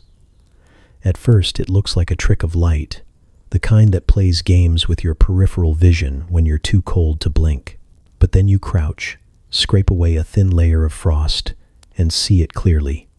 Lines carved into the rock below, not random cracks but deliberate shapes, spirals, hands, marks that seem to hum with old intention. You call out, voice cracking like the ice beneath it. The woman comes over, crouches beside you, and stares for a long time. She doesn't speak right away. Her breath fogs the surface, and she wipes it away gently, reverently. Then she looks at you with an expression you can't quite place, part wonder, part warning. She traces one of the spirals with her finger, careful not to touch the ice, then touches her chest and the ground. The gesture is simple but weighted. You understand enough. These are not just pictures. They are memories. You kneel closer, trying to imagine the hands that made them. Maybe they stood here centuries ago, on the same bank, staring at the same sky, carving something they didn't want time to erase. You wonder if they knew the cold would preserve their story better than any book ever could. The thought makes your chest ache in a way that feels older than fear. The woman begins to hum quietly, a tune low and steady. You've heard it before during ceremonies, when the air is thick with smoke and meaning. Now, in the open cold, it sounds different, lonelier, but also clearer. You stay quiet, letting the sound weave through the stillness. The ice seems to listen too, the faintest crack echoing like a sigh. When the humming fades, she pulls a small bone knife from her belt and gestures for you to hand over your stick, the one you've been using as a walking aid since the last time you insulted gravity. You pass it to her. She kneels, scratches a small mark near the edge of the riverbank 3, intersecting lines, simple and deliberate. Then she presses the knife into your hand. It takes you a second to understand what she wants. Your first thought is that this is wildly inappropriate archaeology. Your second thought is quieter. Maybe this is participation, not intrusion. You kneel beside her and carve a small circle next to hers, the blade trembling in your cold, stiffened grip. It's nothing fancy, just a shape, a record of existing. When you finish, she nods, satisfied, and covers it lightly with snow. The act feels sacred in its smallness. As you walk back toward camp, you keep glancing over your shoulder, half expecting the ice to shift, to rearrange itself, to swallow the past again. It doesn't. The carvings remain, glinting faintly under the pale sun, like the earth is blinking at you slowly. The wind picks up, scattering fine powder across the surface until everything looks smooth again. But you know what's underneath. You helped add to it. That night, the fire burns lower than usual. The cold sneaks in through the gaps in the shelter walls, but you hardly notice. You keep thinking about those marks, about how history isn't just what gets written down, but what refuses to disappear. You think about the way the woman's hum had matched the rhythm of the wind, how your small circle now sits among stories older than anything you could name. You fall asleep to the sound of the fire cracking softly, and for once the cold doesn't bite. The world outside may be frozen, but somewhere beneath it, memory is still moving slow, patient, and alive. The wind shifts before they arrive. It always does. One moment it's the same endless cold hum you've grown used to, and then suddenly it carries something new, voices, low and sharp, cutting through the trees like flint on stone. The dogs are the first to notice. They lift their heads, ears twitching, then go quiet in perfect unison. Even the fire seems to hold its breath. You're halfway through attempting to repair a pair of snow-crusted boots that aren't technically yours when you feel it too, that ripple of unease that moves through a place right before something changes. They appear from the tree line just as the sun sinks low, a small group wrapped in hides that move with the wind. They're taller than most in your camp, their faces lined in ways that don't look like age but experience. Every movement is efficient, cautious, like they've already mapped every possible threat, and you're on that list somewhere near the top. You stand up too quickly, which is a mistake both because your foot catches on the boots and because there's no graceful way to look non-threatening while flailing. The woman who taught you fire mutters something behind you that sounds suspiciously like, "Don't." You do it anyway. You raise your hand in what you hope is a universal gesture of friendliness, the sort that says, "Hello, I am not a danger," just profoundly, out of place. The new arrivals don't wave back. One of them tilts his head slightly, eyes narrow. You lower your hand halfway, unsure if you're supposed to stop or bow or just vanish into the snow. You settle on standing very still, which feels like the safest option. Introductions happen in the way they always do here, slowly, carefully, through glances and body language, and whatever translation can be cobbled together between gestures and patience. The storyteller speaks for your group, his tone calm and steady, each word deliberate. The newcomers respond in clipped phrases you can't decipher. You try to read the mood and fail immediately. They don't seem hostile, exactly, just unconvinced, like they're assessing whether your entire existence is a temporary inconvenience or a long-term problem. When they finally acknowledge you directly, it's with a question that sounds short but lands heavy. The woman beside you translates roughly, "Where are you from?" You open your mouth, realize that the future, probably, is not the correct answer, and instead point vaguely in a random direction. It's the kind of lie that has no coordinates. They look at each other, unimpressed. You add, "far," because distance sounds safer than explanation. That earns a grunt, which you choose to interpret as acceptance. The evening grows colder as they set up camp beside yours. The air between the two groups is taut, like the snow itself might crack if anyone laughs too loudly. Naturally, that's when you do. Someone slips on the ice near the fire pit.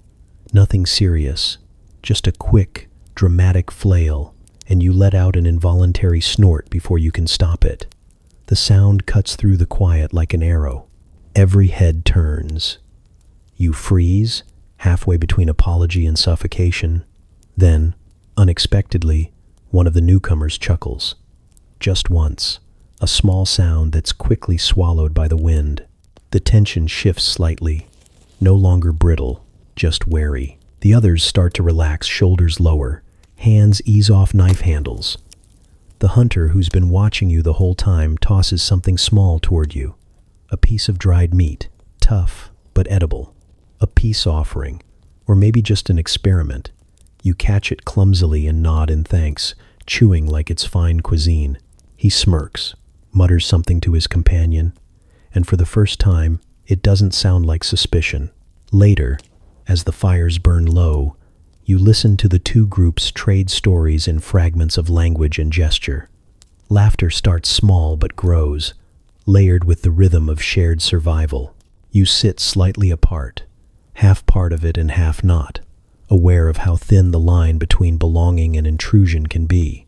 You wrap your fur tighter around your shoulders and let the warmth reach where it can. When the wind rises again, it carries the faint sound of drums, someone from the new group tapping rhythm into the night. You find yourself tapping back, offbeat but trying. One of them glances over, smiling in a way that feels like permission. It's not acceptance yet, but it's the first spark of it, the kind that might survive the next storm if you're careful. You fall asleep to that rhythm, wind and laughter, fire and distance, and realize that maybe this is what it means to live here.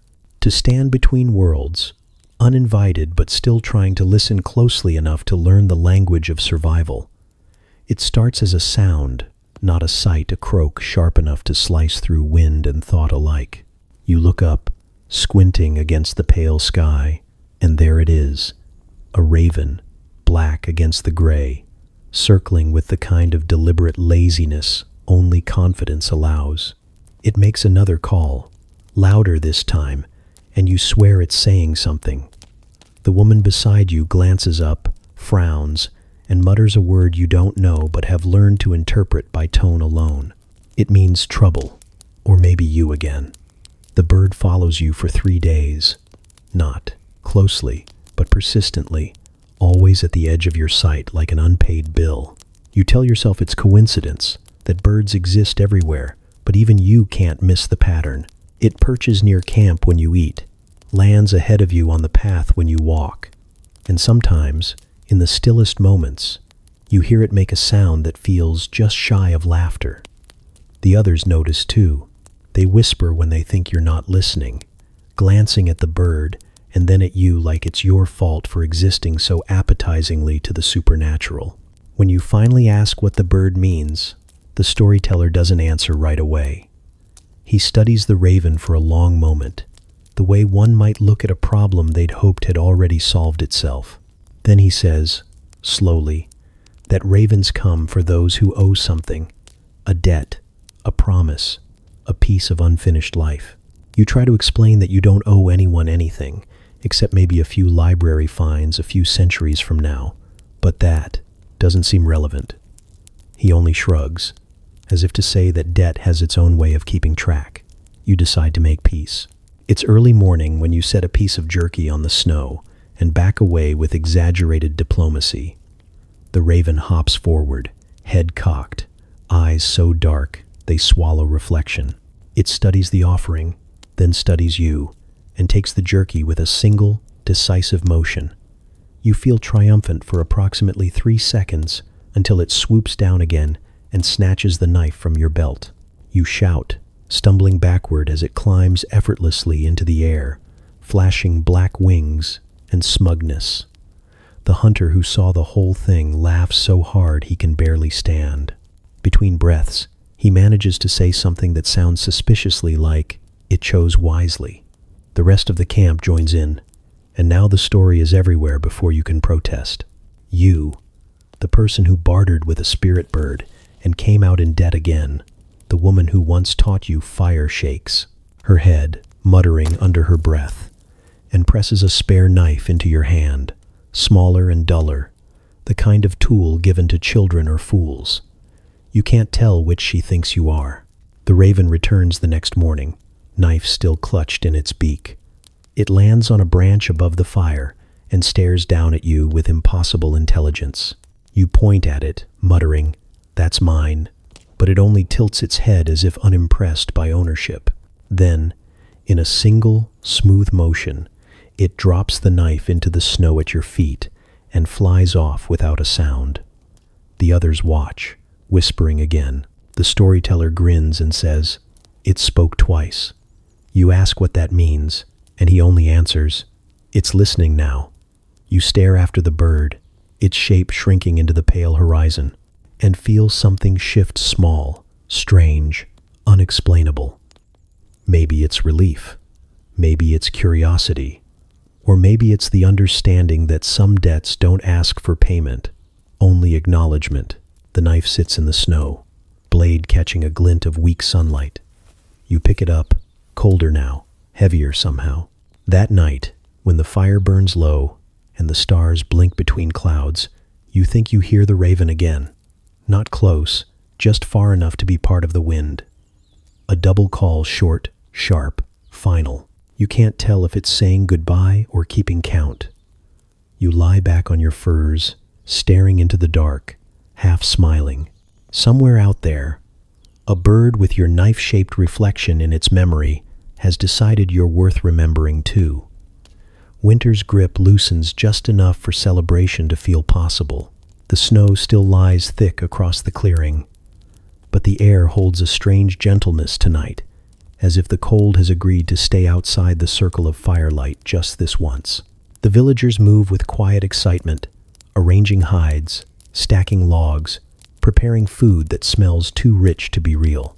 Smoke curls up into the star-heavy sky, carrying hints of roasted meat, herbs, and pine. You can taste it in the air before you even sit down. Someone hands you a carved bowl, warm and fragrant. You don't ask what's inside because the answer never helps, and you've learned that gratitude tastes better than clarity. Around you, the people gather, faces soft in the fire's glow, voices weaving together into that peculiar rhythm of celebration that doesn't need music to feel like a song. The storyteller begins to hum. The children echo him, and soon the entire camp is swaying, not in unison, but in understanding.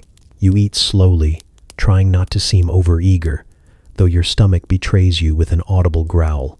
The woman who taught you fire elbows you lightly, smirking. She says something teasing that you can't translate but understand perfectly from the way she raises her eyebrows. You grin back, mouth full, trying to look dignified and failing completely. She laughs, sharp and bright, and that single sound draws more eyes toward you. Suddenly, you are aware of being the evening's new entertainment. The storyteller gestures for silence, and the group quiets. He looks at you with a mischievous glint, says your name or his version of it, and the crowd chuckles. Then he begins an impression of you. It's not flattering. He mimics your walk, exaggerated and wobbly, your confused expressions, your attempts at language that end somewhere between bravery and nonsense.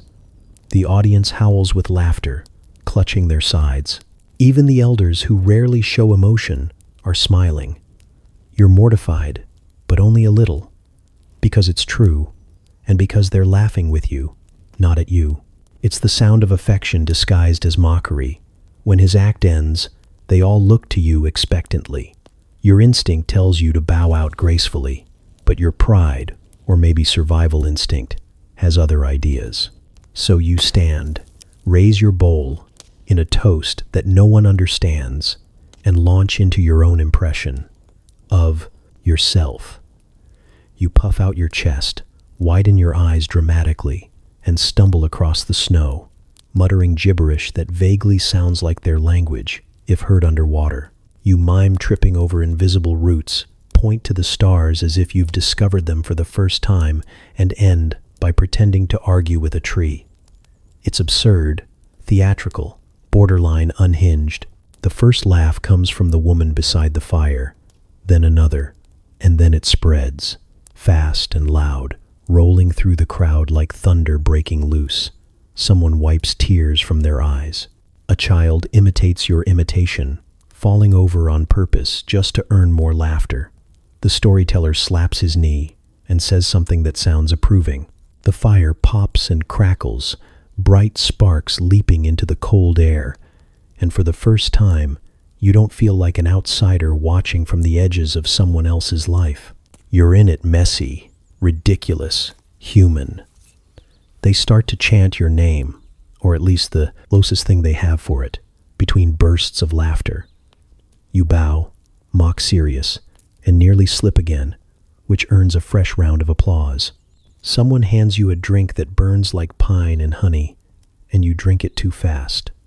Warmth floods your chest, spreads outward, and you feel lighter than you have since waking up in this impossible century. The celebration continues deep into the night. Stories are told, songs rise and fall, drums appear from nowhere. The air smells of smoke and joy. The moon climbs higher, pale and perfect, watching it all unfold with detached amusement. You sit beside the fire, still grinning, your cheeks sore from smiling. The woman leans over, murmurs something you can't catch, and gestures toward the crowd. Whatever she says, it makes you laugh again. You realize, sitting there, that laughter here is more than noise. It's language, bridge, medicine. It's how people remind the world they're still alive in a place that sometimes forgets. You look around at the faces lit by the fire, faces that once studied you with suspicion, now open and familiar, and something inside you shifts. The cold, the hunger, the endless trying, they all fade for a moment. You laugh again, freely this time, because for once it's not survival forcing it out of you, it's belonging.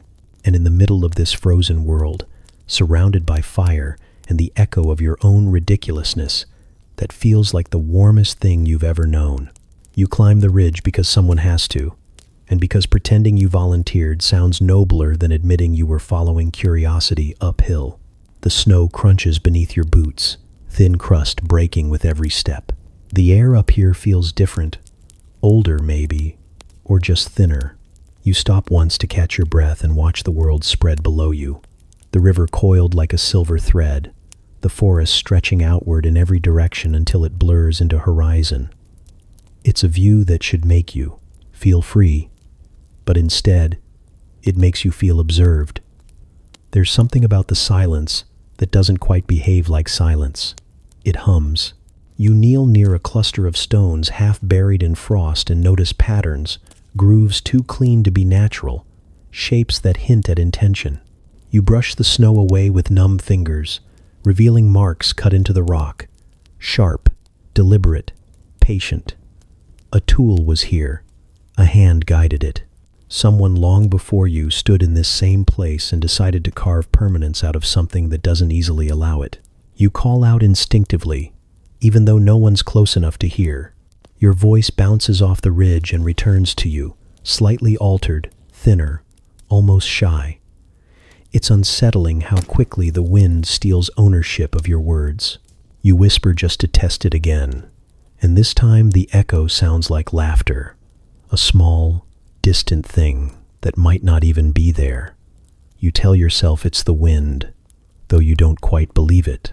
Further along the ridge, you find the mounds. Not natural rises, but shaped earth, smooth and deliberate. You pause, heart ticking faster, unsure if you've stumbled upon something sacred or forbidden or both. The ground feels watchful beneath your feet, as though it remembers everyone who's ever stepped here and is deciding how to catalog you. You crouch low, tracing the edges of one mound with your gloved hand. Beneath the thin layer of snow, the soil is dark and dense, holding its own warmth, like it refuses to let the cold take everything. The wind shifts, carrying the faint scent of pine smoke from the village far below, and for a moment, the present overlaps the past. You can almost see it fires burning here instead, not in the clearing, but right on this ridge. Shadows of people moving through the snow, carrying baskets, speaking languages swallowed by time. A small child chasing after a carved toy, the flicker of laughter that feels too specific to be. Imagination. You step back, dizzy with the weight of it all, and the woman who taught you fire appears at the ridge's edge, her breath visible in short, sharp clouds. She doesn't speak right away, just looks down at the mounds, then at you. Her expression is unreadable, somewhere between reverence and warning. She kneels beside one of the stone carvings, presses her palm to it gently, and says a word you've heard before used in songs and ceremonies. You repeat it clumsily. She corrects you softly, and for once you get close enough that she smiles. You ask what it means, though you already suspect she'll answer in gestures, not words.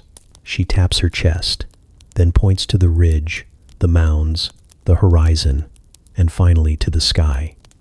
It's not a translation, but it's enough. You understand. The people before her, before you, aren't gone. They're simply layered, folded like bark, waiting for the right silence to speak through. You both stay there for a while saying nothing, letting the wind move around you. When you finally start back down, you glance over your shoulder once more. The light hits the carvings just right, and they almost seem to shimmer. You tell yourself it's the ice-reflecting sun, but there's a shape to it, a rhythm that feels deliberate, like someone still writing, still adding to the record. By the time you reach camp, your hands are stiff, and your thoughts heavier than the fur around your shoulders. The storyteller listens as you describe what you saw, nodding slowly, eyes distant. When you finish, he only says, "They remember," then goes back to stirring the fire. That night, you lie awake, staring at the stars through the cracks in the shelter. You imagine them as holes poked through time, little glimpses of the same sky those people once stared at. You wonder what they thought about when they looked up, whether they felt as small as you do, or if they saw themselves as part of something too vast to name. The fire dies down to embers, and you close your eyes. The ridge lingers behind them, those carvings, those mounds, the whisper of laughter that may have just been wind. You drift into sleep, thinking that maybe history isn't buried at all. Maybe it's awake, waiting for footsteps to stir it, patient as stone, eternal as echo. It starts with a cough, a small, forgettable sound in the cold morning air, one that doesn't seem worth noticing. But by the next day, there are more rough, hacking bursts that ripple through the camp like some dark melody the forest doesn't want to hear. The air feels heavier somehow, the smoke from the fires clinging lower, reluctant to rise. People speak in whispers, as if volume might anger whatever spirit has crawled into their lungs. You wake to find the woman who taught you fire sitting outside your shelter, her skin pale under the dawn light. She doesn't look at you, just stirs a pot of boiling water, the steam carrying the sharp scent of something green and bitter. When you step closer, she presses a damp cloth into your hand and says something you don't understand, but the tone is clear. Help. You do what you can. You fetch snow to melt, grind roots you can't name, pour water that feels like it's never warm enough. Every motion feels both urgent and useless. You try to remember everything you ever read about first aid, medicine, anything, but the only thing that comes to mind is a half-remembered article about hydration and hope. You keep moving anyway because standing still feels like surrender. The fever burns through the camp quietly, cruelly. People don't wail or panic. They endure, as if suffering is another form of weather. The old storyteller stops telling stories. The children no longer chase each other through the snow. Laughter, that thing that once felt indestructible, shrinks into silence. The days stretch long and gray, marked only by the sound of coughing and the hiss of water boiling over. Flame. You stay near the fires, helping to mix herbs, wiping sweat from foreheads, trying not to think about how thin everyone's faces are getting. The woman points out plants and roots as she crushes them, repeating their names slowly. You repeat them back, mangling the syllables until she sighs and smiles faintly. Humor, even now, finds a small place to live between you. At night, when exhaustion finally pins you down, you dream of smoke. It moves through your mind like fog, curling into shapes that almost resemble faces. When you wake, your throat aches from breathing the same air that carries sickness and ash. Outside, the snow has begun to fall again, soft and merciless. You watch it gather on the bodies of trees, on the roofs of shelters, on the edges of the world, erasing everything too slowly to be kind. A child dies quietly in the morning. No one screams, no one speaks. The body is wrapped in hides and carried beyond the clearing, footsteps muffled by snow. You follow from a distance, unsure whether you belong there or not. The forest watches, still and unblinking, as they lower the bundle into the earth. The woman hums a tune you've heard before, one that sounds like both lullaby and farewell. When you return to camp, the fire is nearly out. You feed it wood, watching the flames climb higher, desperate for something to answer the cold. The light flickers over faces, pale, tired, but still here. You try to make a joke, something about how you'd never make a good doctor, but your voice cracks halfway through, and no one laughs. Not because it isn't funny, but because laughter now feels too fragile to touch. The woman sits beside you and hands you a bowl of broth. It tastes like smoke and salt and the faint memory of herbs. You eat in silence, grateful for the warmth, the company, the fact that you're both still breathing. Later, when the wind rises and carries the smoke toward the sky, you look up and wonder if that's how grief travels. Here not in cries or words, but in the slow, steady exhale of fire meeting night. You breathe out too, hoping it counts for something. You wake to the kind of quiet that feels wrong. Not peaceful hollow, the kind that makes you sit up too fast and listen harder, hoping to hear the usual morning rhythm. Footsteps crunching snow, laughter from the fire, someone arguing with a pot. But there's nothing, just the slow hiss of wind through the trees and the distant crack of ice shifting on the river. You step outside, and the world feels like it's holding its breath. Half the shelters are empty. The footprints left behind already blur into the snow, soft and vanishing. The woman who taught you fire stands near what remains of the central hearth, feeding it small sticks like she's trying to convince it to stay alive. Her face gives nothing away, but her eyes do. She points east, where the forest thickens and disappears into distance. You don't need words to know what it means. They've gone to follow the herds, to find what winter took. You nod, pretending you understand the practicality of it, but your chest feels like someone's taken half the sound out of it. You hadn't realized how much noise comforted you here, the hum of people moving, the low drone of stories being told, even the scolding clatter when you spilled something or tripped over a sleeping dog. Now every noise you make sounds amplified. When you walk, the crunch of your boots feels intrusive, like you're stepping on the quiet itself. The day stretches longer than usual.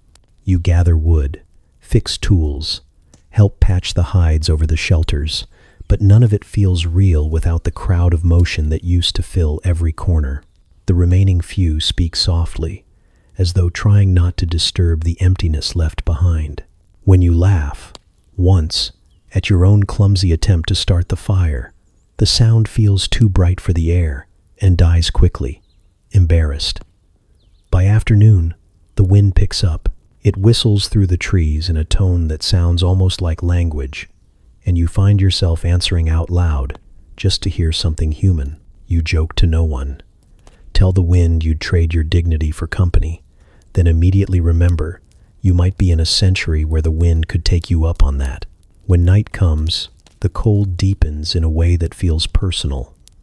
The fire pops and settles, and you sit close enough to feel your skin tighten from the heat. The forest presses in around the camp, massive and alive, every shadow bending toward you. It's beautiful, in a way that makes your throat tighten, a beauty too vast to fit inside your small temporary life. You stare out at the dark and realize this is what distance really is, not space, but the awareness of it. The woman sits beside you, silent for a long time, then says something soft and slow.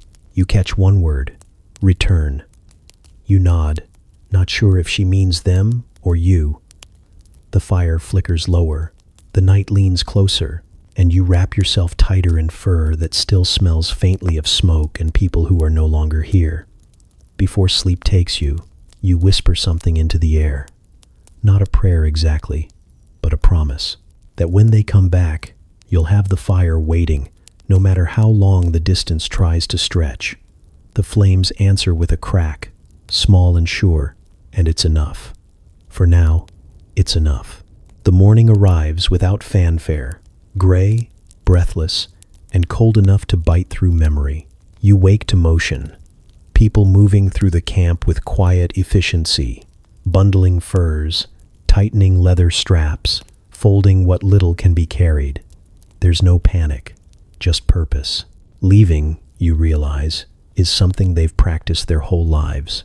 You're still learning. The woman who taught you fire hands you a bundle of cord and points to a stack of hides. You understand enough to start tying them, your fingers stiff from the cold but obedient now. Your knots are still ugly, but functional, much like your survival so far. She checks your work, nods once, and says something that sounds like praise if you squint at it the right way. It's a small victory, but you'll take it. The storyteller moves between groups, checking packs, muttering a rhythm of instruction and blessing. Even the dogs seem to sense the change, restless and eager, pacing the edges of the clearing. You help where you can, rolling hides, tying bundles, feeding the last bits of fire to the wind. Each movement feels deliberate, as if you're packing away pieces of a life you've somehow borrowed. By the time the camp is bare, it doesn't even look like anyone ever lived here. The snow has already begun to smooth over footprints, erasing everything except the faint scent of smoke in the air. The woman gestures for you to follow, and just like that, you do. The world beyond the clearing is quiet but not empty. The sky hangs low, heavy with unfallen snow, and the trees stretch tall and skeletal around you. You've walked this land before, but it feels different now, less like a map, more like a conversation you're finally starting to understand. The rhythm of your steps matches the others, unplanned but perfect, a kind of collective heartbeat. You walk until your thoughts lose their edges, until the act of moving becomes its own language. Hours pass. The forest opens into a wide plain, blanketed in frost and dotted with distant herds, moving slow as shadows. Someone whistles, low and melodic, and the sound carries across the wind. It's not a song exactly, but it hums through you in a way that feels older than melody. You catch yourself joining in, under your breath, letting the sound tether you to the moment. At midday, The group stops near a half-frozen stream. Fires bloom quickly, efficient as breathing. You help gather wood, not because you're told to, but because it feels wrong not to. The woman hands you a flint and nods toward a pile of kindling. You kneel, strike the stone, and after a few failed attempts, sparks catch. The flame grows, small but insistent. You sit back, watching it, realizing that what once felt like magic has become something closer to memory. Food is passed around: dried meat, roots, something warm that tastes faintly of smoke and gratitude. The storyteller talks as they eat, his words painting shapes in the air, gestures filling the gaps where language fails you. You can't follow the story, but you know its rhythm. Loss, survival, the endless loop of leaving and arriving. You listen until you realize you've stopped translating in your head. You're just listening. Later, when the fires burn low and the light starts to fade, the group begins to move again. The land stretches ahead, unfamiliar and endless, but your fear of it has changed. It no longer feels like something waiting to swallow you. It feels like something inviting you to keep pace. You've learned that the land doesn't follow it, leads. You just have to listen for its rhythm and match it. As you walk, the wind picks up, carrying faint traces of pine and smoke, like the ghost of every fire you've ever built. You look back once, expecting to feel the pull of where you came from. But there's no ache, only motion. The footprints behind you already blur into the snow, but for the first time, that doesn't feel like loss. It feels like design. You keep walking until the light slips away, until all that's left is the sound of footsteps sinking with the earth. You don't speak. You don't need to. The world hums beneath you, steady and alive, and you move with it not as an outsider anymore, but as someone who's learned, finally, how to leave without vanishing. The first crack of thunder doesn't sound real. It rolls through the sky like something ancient, remembering its own name. You look up instinctively, squinting against the gray clouds swelling above the tree line, and for a second you forget what season it's supposed to be. The air smells wrong, sharp, wet, electric. The ground beneath you trembles with the weight of something returning. Then the rain starts, not the hesitant drizzle you've grown used to, but a downpour so sudden and full, it feels like the sky has been holding its breath all winter just to exhale on you personally. Within seconds, you're soaked through. Your fur hood darkens, water streaming down your neck, and every step makes a sound somewhere between a squish and a curse. You laugh despite yourself, because there's nothing else to do when nature commits this hard to the bit. The others don't run for cover right away. They just stand there, staring upward as the rain soaks into hides, hair, soil, everything. The woman who taught you fire lifts her arms to the sky and lets it pour down her face. Eyes closed, a faint smile breaking through months of quiet strain. You mimic her without thinking, tilting your head back, opening your mouth to taste it. It's pure, biting cold, and it hits your tongue like metal and newness. Around you, the world shifts color. Snow melts in uneven patches, bleeding into earth the color of smoke. The river, once silent under ice, begins to move again, cracking, groaning, rushing forward like it has opinions. The camp erupts into motion, people scrambling to secure shelters, laughter threading through the chaos.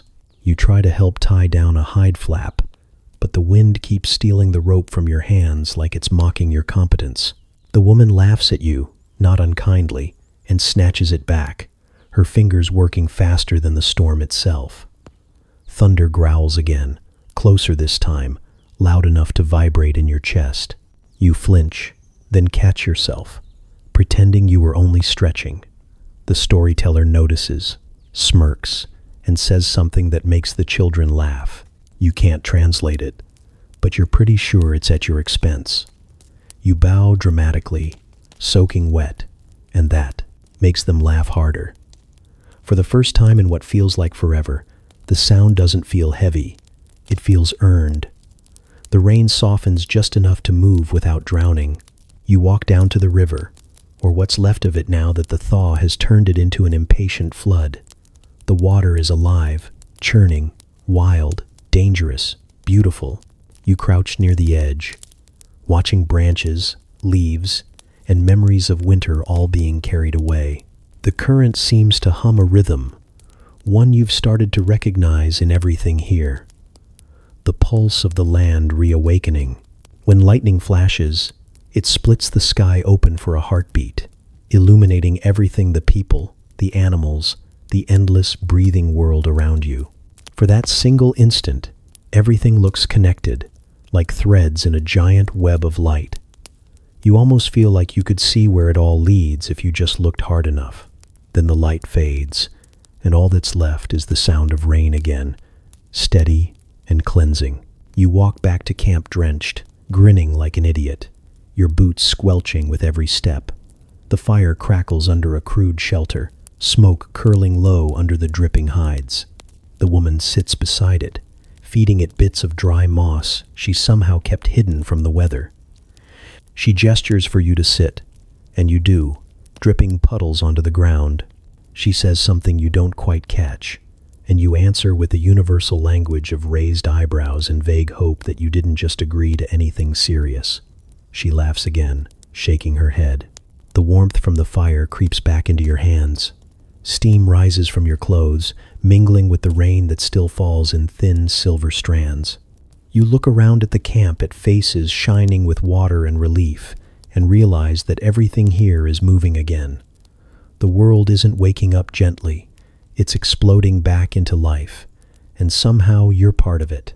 Outside, the thunder fades into distance, leaving behind a sky, torn open and raw but lighter. You step out from the fire's glow, tilt your head to the rain one more time, and let it hit your face until you're shivering and grinning all over again. It feels like forgiveness, like the land finally exhaled and decided you could stay a little longer. Somewhere far off, the raven calls twice, and this time you don't flinch. You just listen, because everything: the rain, the earth, your heartbeat, is answering back. It catches the corner of your eye, a flash too straight, too sharp to belong here. The forest doesn't shine like that. It glows, it breathes, it hums, but it doesn't glint. You stop walking and squint through the trees, expecting it to vanish, but it doesn't. It waits. The light flickers again, cold and metallic, the kind of reflection you haven't seen since home. You move closer, careful, pretending your footsteps aren't betraying your pulse. The air shifts around you, thicker, quieter, as if the forest itself is holding its breath. Through the tangle of birch and pine, you see it something half buried in mud and early spring grass. It shouldn't be here. A torn scrap of cloth, colored too evenly to be natural, tangled around something that gleams dull silver in the weak light. Your first thought is impossible. Your second is worse. It's real. You kneel, brushing away dirt and leaves, and your fingers hit something cold, metal, smooth, worked, shaped by hands that don't belong to this century. It's small, like a buckle or a clasp, but heavy in your palm, far heavier than it has any right to be. You turn it over, and the shape is familiar enough to make your throat tighten. You've seen this before. Not this exact thing, but enough like it to know it's yours, or close to it. It's the language of the world you came from, the one filled with noise and numbers and lights that never went out, the world that felt like it would never end. Behind you, the forest stirs, a soft crack of a twig, a breath of air that doesn't belong to the wind. You turn and find the woman who taught you fire, standing at the edge of the clearing. She doesn't look surprised, only sad in that quiet, ancient way that makes you wonder if she's known this was coming all along. Her eyes flick to the object in your hand, then back to you. She says something softly, a question wrapped in warning. You don't answer. You can't. The thing in your hand feels heavier by the second, like it's deciding whether to pull you back or bury you here. You glance past her to the horizon, where the trees thin and the sky opens. For the first time, you see smoke, not the thin, curling kind that means cooking fires, but the thick, gray kind that means arrival. There are others coming, not from this world, not from hers, from yours. She steps closer, the earth soft under her feet, and holds out her hand, not to take the object, but to anchor you. You realize she doesn't fear what's coming. She fears what it will do to you.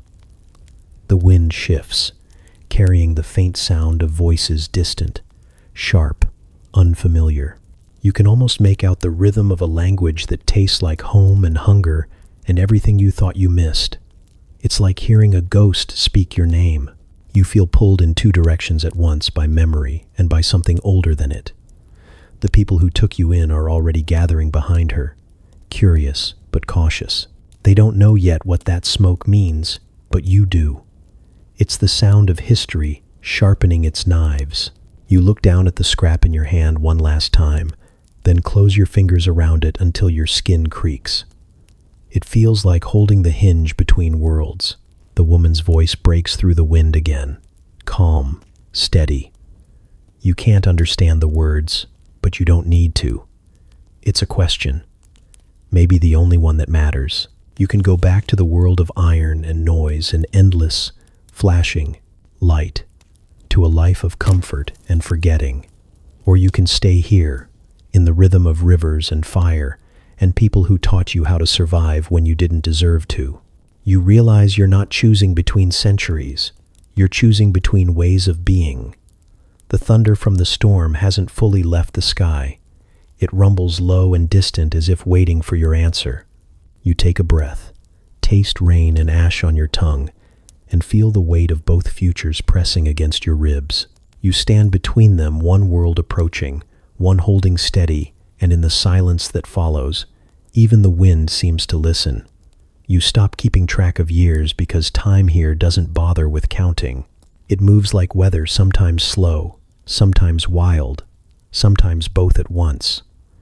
The seasons fold into each other so seamlessly that you only notice change when it's already finished. The forest has a way of teaching you patience, not by instruction, but by immersion. You don't measure days anymore. You measure the distance between songs of birds you now recognize by name. Your clothes have changed. Your language has changed.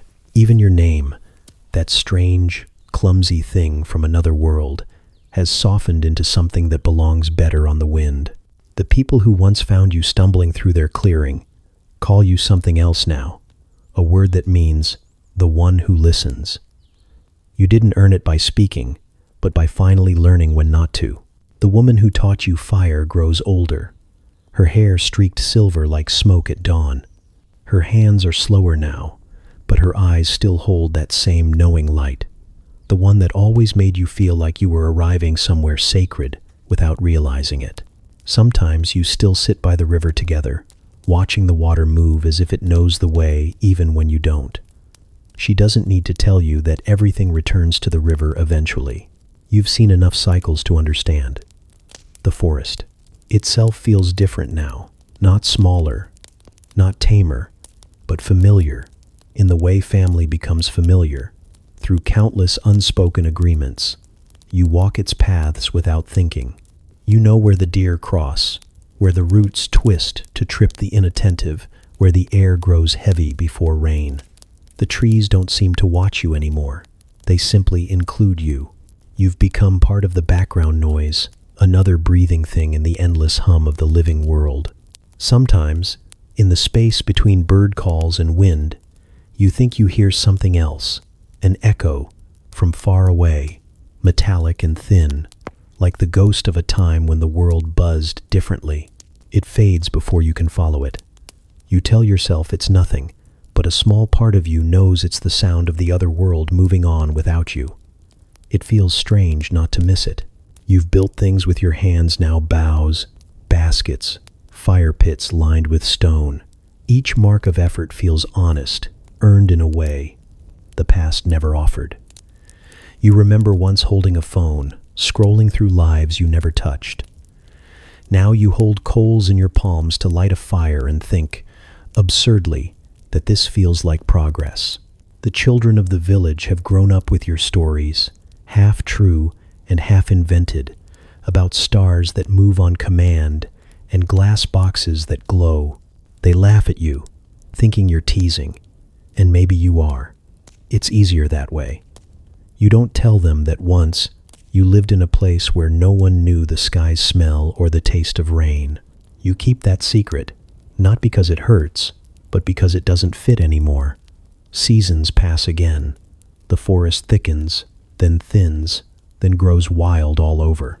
The people move as they always have, following game and growth, never staying too long in one place. You move with them now, not out of survival, but belonging. You've learned that stillness isn't about staying, it's about being where the earth still listens. One night, sitting by the fire, you see a raven land on a nearby branch. It's older, or maybe just you are, but it looks at you with the same sharp intelligence as before. You nod at it like an old friend, and it tilts its head, unimpressed. Then, after a pause, it lets out a low, double call, 2 notes, familiar as breath, and disappears into the dark. You laugh, quietly, because the forest still has jokes. When the wind shifts, carrying the scent of pine and rain, and something older, you feel it settle deep in your chest, the steady rhythm of the world continuing without ceremony. You look around at the camp, the people, the firelight flickering against the trees, and you realize there's no line between before and after. There never was. Somewhere beyond these woods, history keeps moving. Empires rise, languages die, cities flicker into being and vanish again. But here, the forest stays. The songs change, but the hum remains. You sit a little closer to the fire, eyes half closed, and the sound folds around you like an embrace. The forest doesn't ask where you came from anymore. It already knows, and it keeps your secret the way it keeps everything else quietly, completely, forever.